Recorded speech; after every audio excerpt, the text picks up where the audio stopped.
Tayo ngayon ay ididil natin yung Book of Romans, especially chapters 1 to 5, dahil yan ay magiging kagamit-gamit sa atin. Okay? So, sa mga young people natin, make sure meron kayong mga notes. Okay? Especially sa mga young people, make sure meron tayong notes. Okay? Para kapag gusto nyo sumama ng lipa, madali lang i-approve. Kasi kung dito pa lang, hindi tayo nag-aaral, hindi tayo masipag magganyan, doon pa kaya. Okay? So, tiga mo si Andoy, ang laki ng notebook. Paalo tayo dyan? Hindi tayo lalaban sa ganyang kalaking notebook, ha? So, yun. Lahat, nawa, mag-take notes. Okay. So, this is about Gospel Ambassadorship Training. And I entitled that this way kasi tayo po ay ambassador. Tama? We are ambassadors for Christ, but yung ating ina-ambassador, ibig sabihin yung ating kinakatawan ay wala iba kundi Ebanghelyo ni Kristo. And as such, kailangan nating matrain kung paano ba natin to i-share, ano ba yung mga dapat nating alam, okay, and so on. Now, the scriptures as profitable for doctrine. Mabasa natin yung 2 Timothy 3:16, no? All scripture is given by inspiration of God and is profitable for doctrine, for reproof, for correction, for instruction in righteousness. Do you agree with that? Do we agree na yung salita ng Diyos or this written scripture is kapaki-pakinabang sa apat na bagay na yan? And therefore, kung tayo naniniwala na ito'y kapaki-pakinabang sa doktrina, sa pagsawata, sa pagtutuwid, okay? At sa pag-i-instruct in righteousness, then it is also sufficient, ibig sabihin, sapat na ito to make the man of God perfect, truly furnished unto all good works. Okay?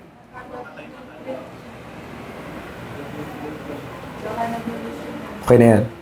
Okay na yan, di ba?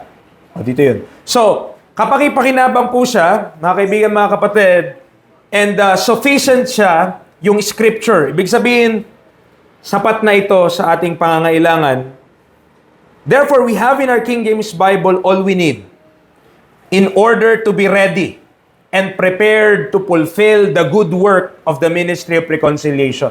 Nasa Biblia na natin, nandito na sa ating hawak sa King James Bible natin, nandito na yung lahat ng ating kailangan para ma-fulfill natin, para matupad natin yung good work ng ministry of reconciliation. So, kung gusto nating malaman, paano ba ako magiging isang good ambassador? Paano ba ako magkakandak ng ministry of reconciliation? Mapatatagpuan po natin yan sa Word of God.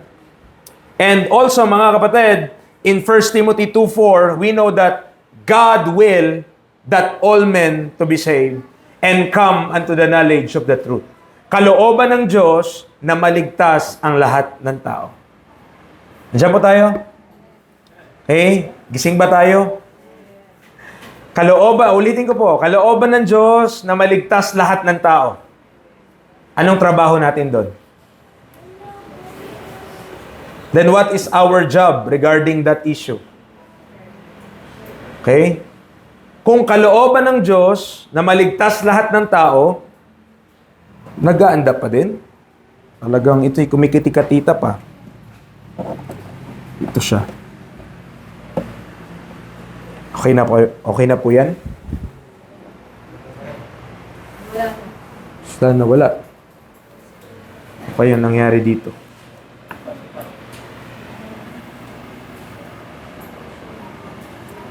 Siya mismo? O itong aking ano lang?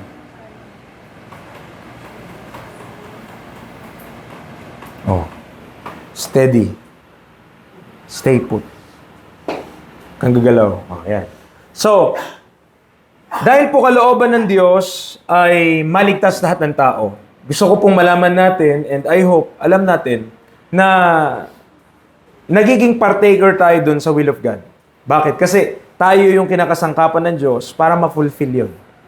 No? When we are being used by God para ibahagi yung kanya pong gospel. Now, maraming mga kadahilanan, several factors kung bakit ang anak ng Diyos ay ayaw o di naman kaya'y takot na maging patotoo para sa ating Panginoong Hesukristo. Okay? Nasusundan po ba natin? Maraming mga dahilan or iba-iba marahil. So, for the sake of our study, hindi natin iisa-isahin. No? Kasi madami yan. Bakit ayaw mo mag-share? Bakit ayaw mo mag-preach sa gospel?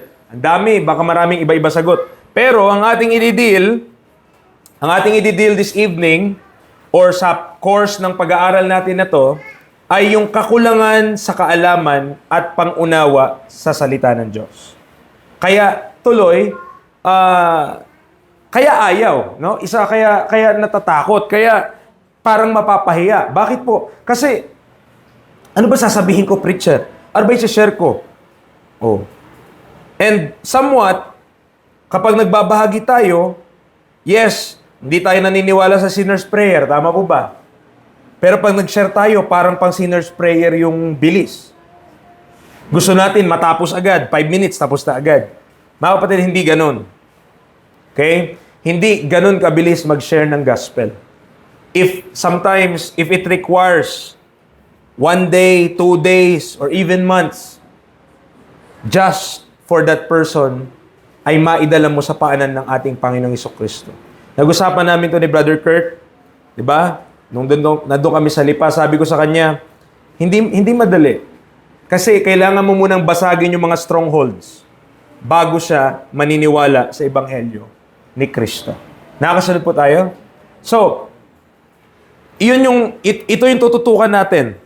Yung lack of knowledge and understanding. Kaya ayaw natin mag-share, kaya natatakot tayo mag-share, ayaw natin mag-preach ng gospel, nahihiya tayo. Yun yung isa-solve natin. So, kapag natapos natin itong mga pag-aaral na to, ang hope po natin, mga kapatid, ay at least mawawala na wala nang tanong na, ay hindi ko alam yung sasabihin ko.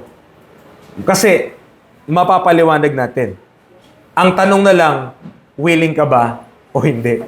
Okay? Yun na lang yung may iwan doon. So, this part of our series on the gospel and missions shall cover the contents of Romans 1 to 5. That includes the form of doctrine designed to establish us. Buksan nga natin, mga kapatid, Romans 1, verse 11.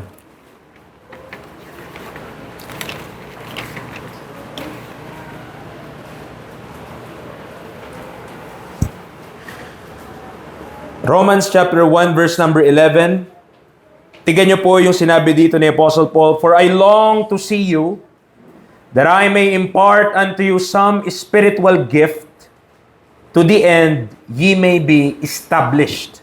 Okay? And Romans 16, verse 25. Romans 16:25. Romans 1, then Romans 16, verse 25. "Now to him that is of power to establish you, according to my gospel, and the preaching of Jesus Christ, according to the revelation of the mystery, which was kept secret since the world began." You notice? Na-notice ba natin dun sa Romans 1, yung word na establish? May letter E, tama?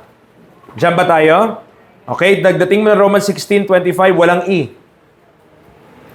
Okay? Now to him that is power to establish you. But, ang point natin, mga kapatid, kaya natin i-cover yung Romans 1 to 5. Kaya natin pag-aaralan yung Romans 1 to 5. Kasi ang disenyo ng Book of Romans para ma-edify ang believer. Para mapatatag ang believer or ma-build up. Okay? Yan yung ating pong gagawin. In order for us to understand our doctrine. Ano bang doktrina natin? Especially in this area of salvation. Kaligtasan. Now, titigan natin main divisions. Ano bang main division ng Romans, preacher? Para meron lang tayong overview. May 4 po. Sabihin mo, 4 na haligi, 4 pillars, 4 na puntos, 4 na division, main divisions of the book of Romans. Una, yung Romans 1 to 5, ang dinidiscuss po dyan ay doctrine of justification. Okay? Romans 1 to 5 is dealing with justification. Papaano mapapawalang sala, maituturing na matuwid ang isang tao. Yan ang pinag-uusapan sa Romans 1 to 5. Pangalawa, Romans 6 to 8. Ang issue, hindi naman justification. Ang issue, sanctification. Papaano pagiging banalin ng Diyos, practically speaking din, sa buhay ng isang ligtas na ha. Bakit? Kapag naligtas ka na Romans 1 to 5 Yun na yung doctrine justification Now, papaano ka na dapat ngayon? Ba? Papaano tayo magiging banal, hindi lamang positionally, pero sa atin pong walk, no? So, doctrine of sanctification, yung flesh, diniscuss doon, yung spirit, diniscuss doon, that is Romans 6 to 8. Then, pangatlo is Romans 9 to 11, and the book of Romans, ito yung pinakamahirap na part. Pag-aaralan mo yung book of Romans, Romans 9 to 11 is the hardest, the most technical, the most misunderstood. Diyan mo makikita yung mga verses ng mga Calvinist. Diyan sila nagdidwell. Diyan din yung sinner's prayer, Romans 10, di ba? Maraming mga naglulungga diyan ng mga maling katuruan kapag mali ang ating pangunawa. Now, that deals with the dispensation of the grace of God. Papaanong naiiba yung ating panahon ngayon, papaano nagkaroon ng interruption ng Diyos sa kanyang dealing para sa bansang Israel, papaanong ipinresent ni Apostle Paul yung doktrina na blind na ang Israel, dito yon. Romans 9, 10 to 11, and finally, Romans chapter 12 to 16, that is, I name it, the doctrine of appropriation or application of walking worthy of the Lord in our bodies. So, nakita niyo po ha, Book of Romans, 16 chapters. Hinati natin sa 4 na haligi. 4 na parte. Ang Romans 1 to 5, nagdidil sa pagpapawalang sala, maideklara kang matuwid sa paningin ng Diyos. Romans 6 to 8, the doctrine of sanctification. Papaano tayo magiging holy sa ating pag-walk. Diba? Saan nagsimula yung Romans 6? Verse 1, ano sabi doon? Shall we continue in sin that grace may abound? Diba? Dinidil niya na yung pagiging ligtas na isang tao. Paano siya mabuhay? Okay? So, tandaan po natin mga kapatid, ang atin pong kaligtasan ay walang halong gawa. Meaning to say, pag na-save ka, hindi ka na pwedeng maging unsaved pa. Hindi nawawala ang kaligtasan. Salvation cannot be reversed. Okay? Pag na-save ka, hindi na yan mawawala. Permanent na yon. Pag-uusapan natin yan. No? But, sa ating pag-aaral on gospel and missions, ang sinabi ko po sa inyo na pag-aaralan natin, Romans 1 to 5. Bakit? May kinalaman yan pagdating sa ebanghelyo ng ating Panginoong Hesukristo. Okay? Now, ito po yung study outline ng Romans 1 to 5. Now, yun kanina, overview yon, buong book. Diba? 1 to 16, 4 lang. Pero ito, yung kung iisa-isahin mo na, ito na rin yung magiging mga pag-aaral natin sa mga susunod na mga Wednesday. Now, Gospel Ambassadorship Introduction, yan yung Romans 1:15 to 17. Okay, tuturo natin mamaya, titigyan natin. Then the Gospel proper. Ito na yon, Romans 1:18 to 32, wrath consciousness. Romans 2:1 to 3:20, man's excuses or self-defense. Then ito yung 5 na mga self-defense ng tao kung bakit ayaw niya na paniwalaan yung gospel. Tidil natin yan mga kapatid. Bakit po? Kasi kapag hindi mo nasagot yung tanong ng isang tao, meron siyang katanungan. Ayaw niyang, sabi niya, sabi mo sa kanya, mapupunta ka, sabi ng Romans 1, under tayo ng wrath of God. Sabi ng Romans 1, deserve tayo ng death. Sabihin niya, sasabihin mo sa kanya, lahat ng tao mapupunta ng impyerno. Okay. Sabihin niya, hindi ako bait ako. Nandito yun. Paano mo ididil, paano natin ididil kapag sinasabi ng tao na ganun? Okay? Doon sa Romans chapter 2, 1 to 11, tidil natin relative righteousness. Romans 2:12-16, Gentile ignorance. Paano yung mga di nakapakinig? Paano yung mga namumundok? Paano yung mga walang access sa Bible? Mga ganong question, di ba? Ibig sabihin, ano sila? Wala silang way para maligtas. Sino nagsabi sa atin na wala? All are guilty before God. Okay? So, i-deal natin yon. And part 4 dyan ito po yung gospel proper mismo ha. Okay? Kung papaano natin ipepresent yung gospel sa isang tao, ito mismo yun. Ito mismo yun. Now, kapag ang isang tao, alam niya na sa sarili niya na makasalanan siya. Diyan po tayo. Pag ang isang tao, alam niya na makasalanan siya, mas madaling sharean kaysa sa taong lumalaban. Okay? Kasi kapag ang tao, alam niya nang makasalanan siya, tanggap niya na yan. Yung mga excuse, wala na siya nun. Ang hinahanap niya na lang, pag-asa. Wala na siya. Alam niya, wala na siyang pag-asa eh. Alam niya, makasalanan siya eh. Oh. Pero karamihan ng mga tao na makakasalamuhan natin, karamihan ng mga tao na makikilala natin, alam natin na lahat sila. Okay? Lahat po sila, o karamihan sa kanila, kamag-anak ni April Boy.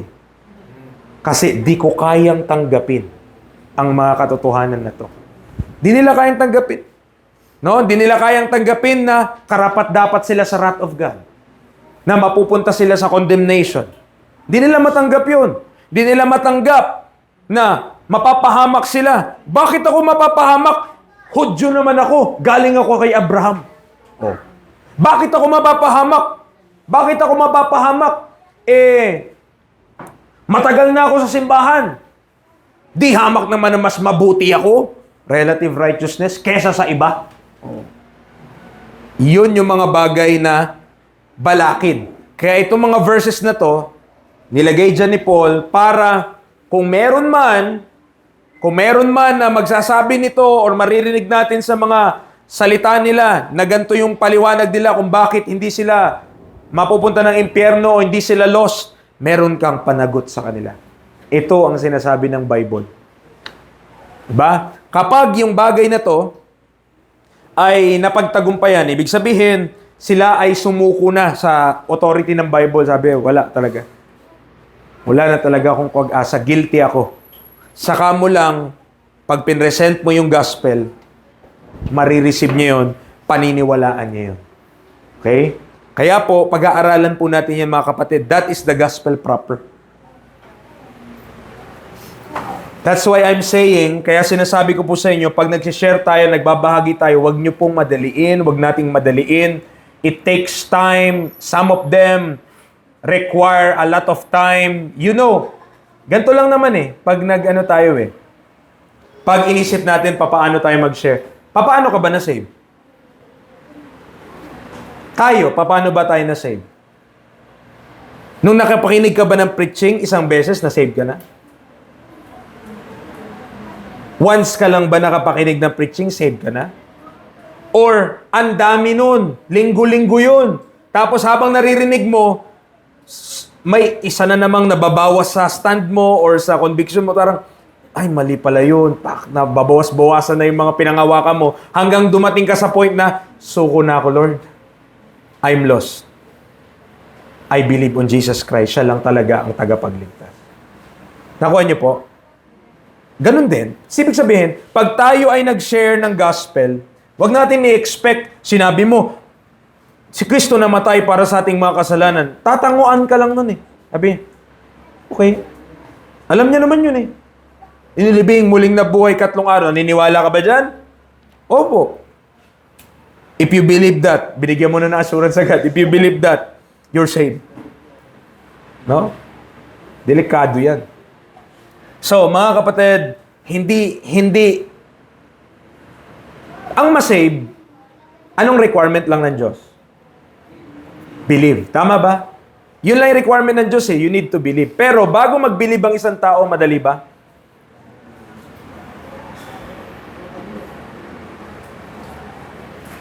Para mapaniwala mo ang isang tao sa isang bagay, kung madali lang yung papaniwala mo sa kanya, madali lang. Pero kung mahirap yung ipapaniwala mo sa kanya, Hindi madali. Halimbawa, kukumbinsihin mo yung tao na pogi ka, may hirapan ka niyan. Yung papapirmahin mo siya. Sige nga, pumirma ka na pogi ako. Hindi mo lahat makukumbinsi dyan. Tama po ba? Kahit sabihin mo, hindi, maniwala ka lang. Basta maniwala ka lang. Sabi niya, utot mo. Nakuha nyo, yun nga, kasimple-simple lang na bagay, di ba? Pinag-aawayan pa. Yung kaluluwa niya pa, kung saan mapupunta, yung kasalanan ng tao, aaminin niya, madali ba yun? Hindi, di ba?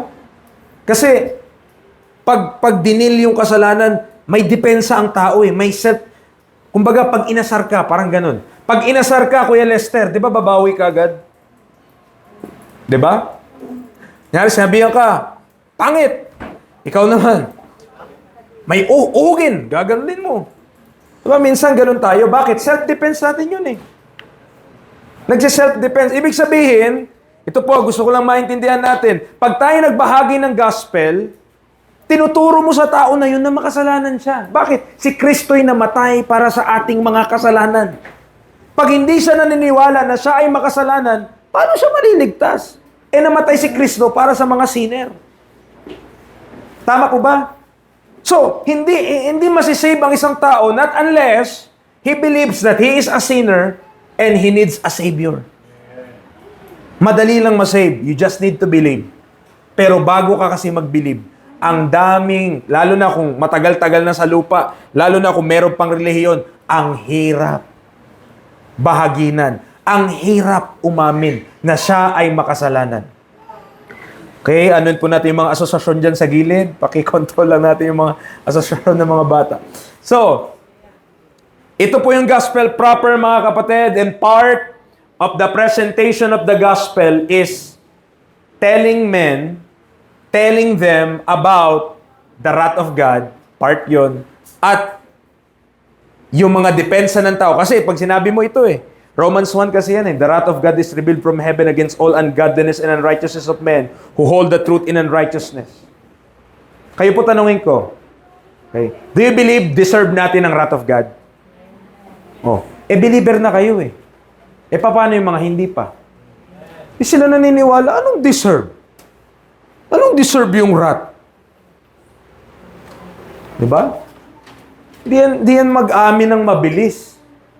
At kailangan sang-ayunan niya yun. Bakit? Hindi mo ma-appreciate yung good news kung hindi mo alam yung bad news.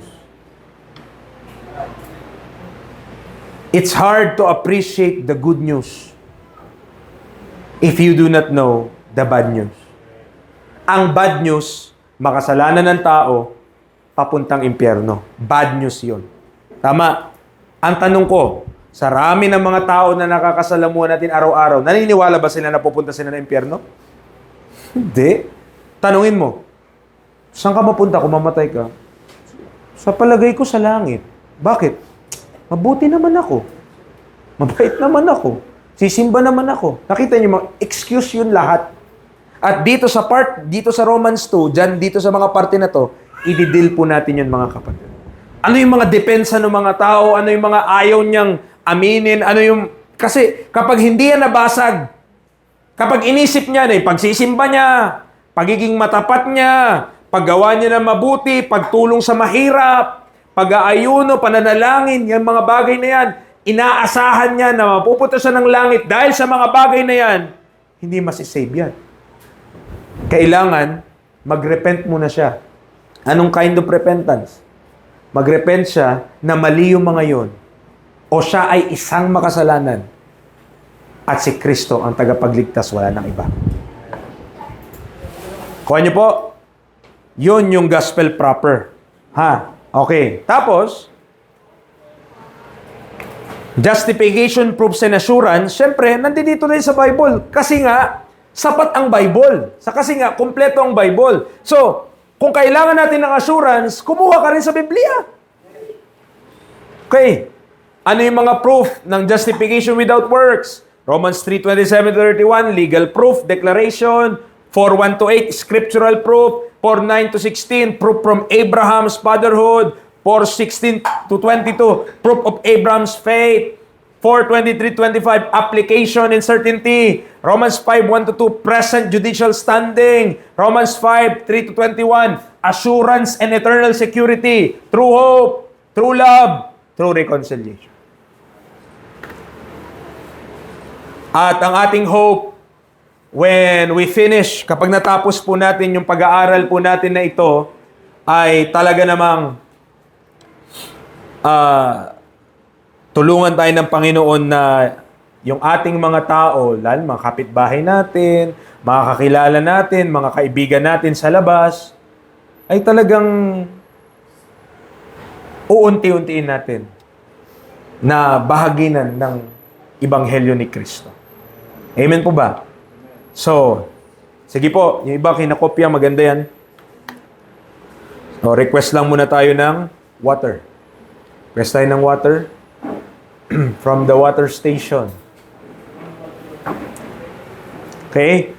So, hindi lamang matututunan natin ano ang gospel, hindi lamang matututunan natin kung ano yung gospel, bagkus, ano yung gospel, ano yung mga hadlang sa gospel, ano yung epekto ng gospel kapag pinaniwalaan ng isang tao. Ito yun. Okay? Salamat.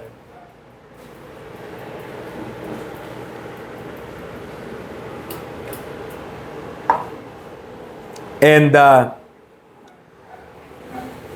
kaya po, lahat ng mga yan ay aabot ng December. Pero kapag may di po tayo nakuha, kapag may di tayo naintindihan, pwede nyo pong itanong. Also, at the same time, pwede nyo pong balikan. Nire-record natin itong mga bagay na to para may permanent record tayo online o para mabalik-balikan natin. Diba?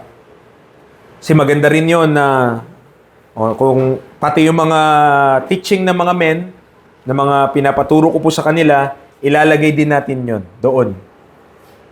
Para, halimbawa, 1 taon, 1 year from now, 2 years from now, ay, ganun pala ako magsalita dati. Ganto na ngayon. Oh, glory to God. Makumpara lang na yung sarili nila. Ganun wala ako magsalita. At least ngayon, okay na. Okay? So, yan po. Mapapag-aralan natin. Yung mga word na yan, di ba? Minsan, pag sinabi, hindi natin maintindihan. Ano ba ibig sabihin ng justification? Ano ba ibig sabihin ng propitiation? Ano ba ibig sabihin ng imputed righteousness? Yan pa naman yung mga term na importante pagdating sa kaligtasan. Dapat aware tayo doon. Dapat alam natin yon. Dapat well-versed po tayo dyan sa mga bagay na yan. Para kapag nag-share tayo ng gospel, alam natin yung sasabihin. At talagang madala natin sila sa paanan ng ating Panginoong Hesus. Okay? So ulitin ko po ha, mga kapatid, wag po nating madaliin pag nag-share tayo ng gospel. Wag. Kung meron lang din tayong time, give time. Okay? Provide time para talagang ma-rehearse mo sa kanya kung ano yung dapat niyang malaman. Anong dapat niyang maintindihan. Okay? So, we have divided that to hanggang 7 point pero merong mga ABC pa siya. So, bawat isa niyan, isang line, isang Wednesday, isang Wednesday, isang Wednesday, isang Wednesday. Ganun. Yun yung magiging way natin ng pag-aaral pagdating po sa bagay po na ito. Okay. So, move na tayo. Though, binigay ko na ngayon yung outline. So, para pag pinag-aralan natin, makikita nyo, nandito na kami. Nandito na kami. Nandito na kami. Alam nyo kung nasaan na tayo sa ating pag-aaral kasi naano natin yung outline dito po. Alright. So, let's move. Dito na tayo sa introduction, mga kapatid. Romans 1:15-17. Anong sabi ng Bible? So as much as in me is, I am ready to preach the gospel to you that are at Rome also. For I am not ashamed of the gospel of Christ. For it is the power of God unto salvation to everyone that believeth, to the Jew first and also to the Greek. For therein is the righteousness of God revealed from faith to faith, as it is written, The just shall live by faith. Now, sabi ni Paul doon sa verse number 15, he is ready. I am ready to preach the gospel. Yung desire niya to impart some spiritual gift. Mabasa natin yan sa verse number 11. For I long to see you, sabi niya doon sa mga taga-Roma, sa mga mananampalataya sa Roma, gusto ko kayong makita. Matagal na. I long to see you. That I may impart unto you some spiritual gift. To the end, ye may be established. So may desire si Paul, matagal na. Merong mga believers sa Rome, di pa sila nagkikita, gusto niya na magkita sila. Okay? Yun yung context. Now, in verse number 14, sabi niya, I am a debtor, both to the Greeks and to the barbarians, both to the wise and to the unwise. That is just to say, may pagkakautang siya sa kahit anong uri ng tao, dapat niyang ipangaral ang ebanghelyo. Now, yung kanyang desire na mag-impart ng spiritual gift at yung kanyang pagkakautang na ipangaral yung gospel sa kahit kanino at yung ay parte po ng kanyang kahandaan para ipangaral ang ebanghelyo. That is part of his readiness. That's why he says, I am ready to preach the gospel. Moreover, Paul himself is established in the faith. That is why he is desiring the mutual faith for these believers. Si Paul po mismo, si Apostle Paul, established siya sa pananampalataya. At ang gusto niya mangyari, yung mga taga-Roma, magkaroon sila ng mutual faith. Ano ibig sabihin ng mutual? Diba? Alam niyo yan, kasi alam niyo yung mga mutual understanding eh. Diba? When you say mutual, diba, kaparehas. So, gusto lang yung mangyari ni Paul, yung mga taong kanyang matuturuan, maging kapareho niya ng pananampalataya.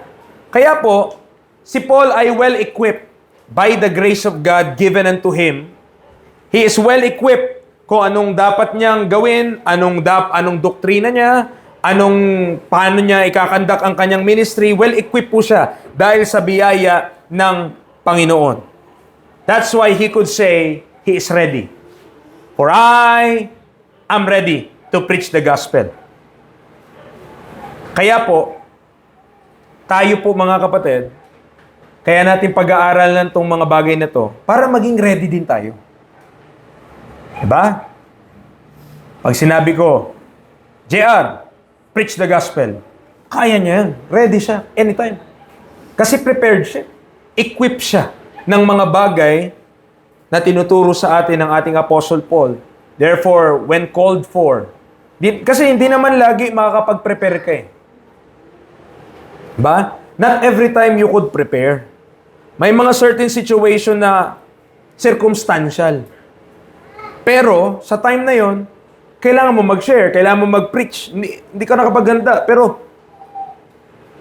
but if we are being established, pag na-establish tayo sa faith, anytime, anywhere, we could preach the gospel. Okay? Si Paul, ready siya. At ito pa, di lamang siya basta ready to preach the gospel, hindi niya ikinahihiya ang gospel of Christ. For I am not ashamed of the gospel of Christ. Mga kapatid, if there's anything na dapat nating ikahiya, hindi gospel yon, kundi kasalanan. Okay? Sin. Yung pag magawa tayo ng kasalanan, dyan tayo mahiya. Pero yung gospel, isa-share mo, huwag kang mahiya. Okay? Ang dapat natin ikahiya, yung mga maling ginagawa natin. Pero, pagdating sa gospel, huwag natin yun ikakahiya. Kasi ang Panginoon yun. Ang Panginoon yung ating pinipreach. There's nothing to be ashamed of the gospel of Christ. Pero yung pagiging handa sa kung ano'y nilalaman at layunin ay importante, crucial, if one has to be an ambassador and do it confidently. Kailangan prepared ka. Kasi kung di ka rin prepared, mag-share ka sa Mormons, mag-share ka sa Saksi, mag-share ka sa INC, mangangamote ka. Hindi, sabi ng Bible, maniwala ka lang sa ginawa ni Kristo. Oh, hindi, sabi dito sa propeta, sa silangan. Mga mote, ano ba yung sinasabi nitong tao na to? Bakit? Diba? Kaya dapat, handa tayo. That is why, yung pag-aaral natin na to sa Book of Romans, importante siya para matrain po tayo. Now, When we realize and acknowledge that the message that we do have, yung mensahe na meron tayo at pinanangalaan natin, kayo, nandiyan pa po kayo? Naniniwala po ba kayo na mensahe na pinaniwalaan natin yung gospel? Ang pinaka-importanting bagay na dapat matanggap ng kahit sino. Pinaka-importanting bagay na dapat matanggap ng kahit sino. Pinaka-importante. Wala. Kahit di ka makapagtapos, kahit di ka yumaman, kahit sobrang hirap mo, kahit saan ka pa nakatira, anong uri ka ng tao, ang pinaka-importante mong matanggap, yung gospel. Kasi pwede kang pinakamayaman dito sa lupa o pinakadukha dito sa lupa. Pero kung wala sa'yo si Kristo, wala pa rin. Ang dulo pa rin nun, kapahamakan, condemnation. That is why, that is the most important thing. At tayo yung kinatawan ni Kristo para ipaalam sa mga tao yung mensahe na yan. Our calling to proclaim, yung ating panawagan para ibahagi at ipangaral ay isang makalangit na panawagan. At tandaan nyo po ito. Minsan, makakaramdam ka ng pagod, makakaramdam ka na burden, parang hirap naman sa ministry, ang hirap naman, parang ang daming ginagawa, ano ba yan? Dami, laging busy. Minsan makaramdam ka niyan at maisip mo parang kawawa ka kasi nakalimutan natin, pribilehiyo lang to. Privilege lang po na mag-serve sa Panginoon. Hindi natin yan karapatan. It's just a privilege. Why? Remember this mga kapatid, ang Diyos ang nagpahiram ng buhay na ito. At ang Diyos ang may kakayanan na alisin. Ang Diyos ang may pahiram ng lakas. At ang Diyos ang may kakayanan, ito ay umaalis ha. Ang Diyos ang may kakayanan na magbigay at mag-alis. Pati lakas natin, katalinuhan natin, lahat na meron tayo, sa Diyos yun galing lahat. Now, kung merong isang mayamang tao, sobrang yaman, sabi niya sa'yo, Kuya, yes po sir, itong malawak kong lupain, ikaw yung magiging manager. Ako po? Magiging manager ng malaking lupain? Ikaw Sa akin yan. Pero ikaw yung mag-manage. Ikaw mag-hire ng mga tao, ikaw maglahat. Tapos kapag namunga na, bibigyan kita ng parte mo. Ano sasabihin mo? Siyempre, papasalamat ka. Uy, thank you po. Ano po gagawin ko? Ibibigay ko sa iyo lahat. Traktora, mga tao, lahat ng kailangan mo para dyan, bibigay ko. Ang kailangan mo lang gawin, i-oversee mo lang na maging maayos ang lahat. Ganun po ba? So, ililista ko lang po kapag pumapasok yung mga tao, ganito. Ganun lang gagawin. Pag namunga yan lahat, sa akin yan lahat, bibigyan kita ng parte mo. Di ba, tatanawin mo yun na isang pribilehiyo? Tama po ba? Kasi papapagkatiwalaan ka eh. Mga kapatid, yung gospel na binigay sa atin ng Panginoon, it is entrusted to us. It's a privilege na mapaglingkuran natin hindi human master. Hindi boss sa laman. Ang ating mapapaglingkuran ang Diyos mismo. At may gantimpala sa huli. Sino nagliligtas? Di yata sigurado iba. Sino nagliligtas? Ba't pag naglingkod ka, may gantimpala? Siya naman na nagligtas, hindi ikaw. Pero ikaw pinag-share. Tama? Kasi itiniwala sa iyo. Diba? Laborers together with God. Mga kapatid, pag tayo naglilingkod sa Panginoon, isip natin,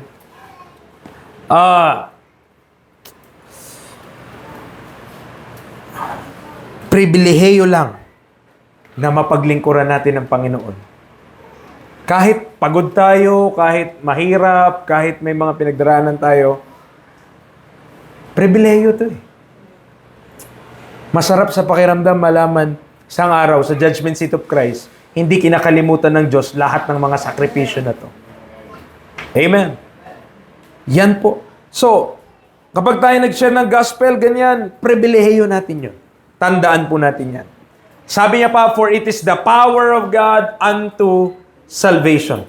Ang kapangyarihan ng Diyos sa ikaliligtas ay matatagpuan sa Ebanghelyo at hindi sa mga teknik at mga filosofiya. Ididil natin yan. I hope matapos ko sa Sabado ang natin, Interchurch Fellowship, ang tema gospel. And salamat dahil nakalaya na tayo doon sa tradisyon na gano'n kung paano maligtas ang isang tao. Pero dati po, talagang may training pa, no? Para maligtas, para talagang hahawakan yung kamay, tapos pipigain. Pigain talaga. Di papakawalan hanggat hindi ka manalangin at sabihin niya sa'yo, you're saved. So, hindi po. Ang kaligtasan, ang kapangyarihan ng Diyos sa kaligtasan, hindi sa teknik.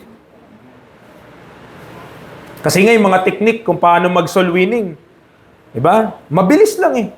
Kuya Andoy, naniniwala ka ba na ikaw yung makasalanan? Gusto mo ba mapunta ng langit? Manalangin tayo. Punta na siya ng langit. Diba? Ang bilis lang eh. Sino ba naman kasi, tatanungin mo, sino bang ayaw? Okay? May tao ba na tatanungin ka? Meron siguro, no? Pero may tao ba na tatanungin ka, ayaw mo bang mapunta ng langit? Siyempre lahat sasabi, gusto ko po. Manalangin tayo. Diba? Ang bilis. Oh, pero nasaan nakatungtong yung kaligtasan nun? Human technique and philosophies. Tayo po, ang kapangyarihan ng Diyos sa kaligtasan ay nasa gospel. That's why we preach the gospel. That's why we share the gospel. Faithful communication of this gospel ay kinakailangan kung gugustuhin natin na ang Diyos ay kumilos sa puso ng mga tao. We are to be precise, however, to the content of this gospel. Dapat alam natin yung nilalaman ng gospel na to is the gospel of the grace of God. Acts 20:24, 1 Corinthians 15:1-4, which is the gospel of our salvation, Ephesians 1:13. Dapat yan yung gospel na dala-dala natin. Okay? And I hope sa ating mga pag-aaral, mas lalo nating ma-appreciate yung gospel na ating pinaniwalaan. The more na tayo nag-aaral, the more na tayo lalago sa pagkaalam kung ano yung ating gospel na pinaniwalaan. Ito po yung maganda dito sa gospel na ating pinaniwalaan. Lahat ng maniwala, lahat ng maniniwala. Okay? As early as now, Paul is already declaring the responsibility of everyone with regards to the gospel of Christ. Kahit sino na makapakinig ng gospel, siya man ay kilalang tao, siya man ay mayaman, siya man ay matagal na sa simbahan, regardless. Kung hindi pa siya naniwala lang kay Kristo at sa Ebanghelyo, hindi siya saved. At ang dapat mangyari, believe. More details pa pagdating natin Romans 3-4. But for now, yan lang muna, mga kapatid. To the Jew first and also to the Greek also is said. Doon sa ating talata. During the Acts period, nakita na natin yun, napag-aralan natin yun. Sana may naalala pa tayo, ha? Sa pag-aaral natin sa Book of Acts. Bakit? Sa Book of Acts kasi, inuuna ni Paul, pag pupunta sa isang lugar, synagogue. Yun yung kanyang manner. But we also observe yung kanilang pag-reject, yung kanilang pagtalikod, yung kanilang pag-ayaw. To the point na si Apostle Paul talagang binabato pa, kinakaladkad pa, pinapalo pa, para lang hindi niya i-preach. Yan ang ginagawa nila. But today, we offer the gospel of grace to anyone. For God had already concluded them all in unbelief, that He might have mercy upon all.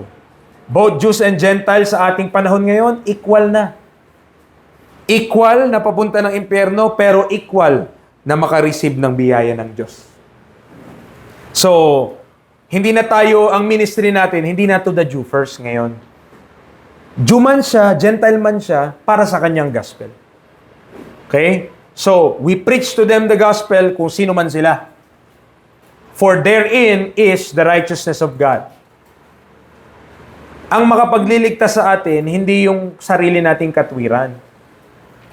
Ang Israel, nagtiwala sa kanyang sariling katwiran, kaya tuloy naging balakid ito para magtiwala sila kay Kristo. The righteousness of God is found in the gospel of Christ. Ino-offer ng Diyos yung katwiran niya. Ngayon, ito po parang mga summary statement lang to. Kasi i-deal natin to in detail sa mga susunod nating pag-aaral. Okay? Mga summary statement lang siya, mga kapatid. To anyone who believe through Jesus Christ, ino-offer na ng Diyos, kung sino man ang maniwala sa gospel, kung sino man maniwala kay Jesus Christ, ipapasa, ilalagay yung katwiran ng Diyos sa Kanya. Kaya ang pagtingin sa atin ng Diyos, kung tayo ligtas, hindi na dahil matuwid ka o anong mabuti kang tao, nakikita niya si Kristo. Nakikita niya yung katwiran ni Kristo na nasa sa atin. At naipahayag daw po ito from faith to faith. What makes the righteousness of God available is the faith of Christ. Now, hindi natin i-deal yan in detail now, but as we study, i-deal din natin yung faith of Christ. And finally, the just shall live by faith. Tayo mabuhay dahil sa pananampalataya. Hindi sa ating sarili, but Christ. Yun nga yung faith of Christ. Thank God for the sacrifice of the Lord Jesus Christ that made the righteousness of God available for everyone. Now, kung tayo saved na, mas ma-appreciate mo yung kaligtasan mo sa mga pag-aaral natin dito. Mas lalo mo ma-appreciate, mas matututunan mo, mas makikita mo, salamat Panginoon sa kaligtasan. Amen. At yun na yung kikilo sa atin, pag naunawaan natin yun yung kikilo sa atin na kapag nag-serve ka sa Panginoon, hindi ka mabibigatan. Yes, nakakapagod na at times. Nakakapuyat minsan. Okay? Pero okay lang. Para sa Panginoon yun. We do it for the glory of God. Pribilehiyo na makapag-serve sa Kanya at mariwardan niya one day. Kasi saglit lang tayo dito sa lupa. Amen? Mga young people, huwag nyo isipin na mabuhay kayo ng 100 years old. Sa pagkain pa lang natin ngayon, di na tayo abot. Okay? But di tayo abot ng 100 years old, so magbilang-bilang tayo. So yung remaining time na meron tayo, yung remaining life na meron tayo, let us live our lives for Jesus Christ. Kasi mas mahaba ang eternity kesa sa 100 years. Amen. Lahat ng mga ginagawa mo dito sa lupa, makalimutan ng tao yan. Makakalimutan yan. Pero ang Diyos, hindi siya makalimut kasi may listahan siya. He has a record of everything. Tayo po yung manalangin. Lord, salamat. Thank you for this introduction on our studies sa Gospel Ambassadorship Training. I pray na sa mga pag-aaral pa namin sa mga susunod, O Diyos, kayo sumama po sa amin, magpaunawa ng mga talata na ito, magpaintindi, kumilos ang salita mo sa bawat isa, upang kapag ginanap namin, O Diyos, ang mandato mo dito sa Ministry of Reconciliation, kami maluwag sa aming loob na gagawin ito at may tapang din na nagmumula sa inyo sapagkat alam namin yung mensahe na aming daladala. Lord, also we pray for this upcoming Saturday. Meron kaming tema about the gospel. Those people, other churches na magpunta dito, nawa, ma-edify kami lahat. Malakas kami lahat. Pray for our members, those that are laboring, sila na talaga pong nagtatrabaho every time na may mga gawain. Patuloy niyo po silang palakasin. Lord, give them joy in the ministry. In Christ's most precious name we pray. Amen and amen.